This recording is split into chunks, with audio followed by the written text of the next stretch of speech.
రాయలసీమకి ఏం చేసింది, రాయలసీమకి ఎంత ద్రోహం చేసింది ప్రతి ఒక్కరి మదిలో ఉంది. వస్తే హైకోర్టును రావద్దంటావు.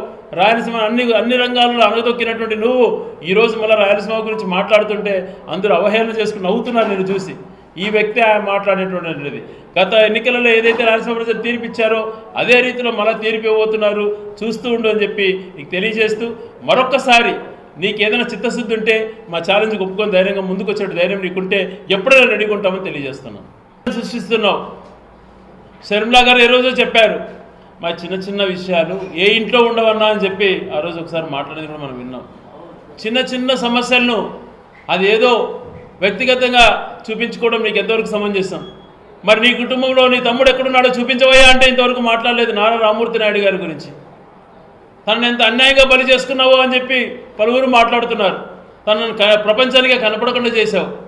మరి దీని గురించి మేము మాట్లాడితే తల ఎక్కడ పెట్టుకుంటావు?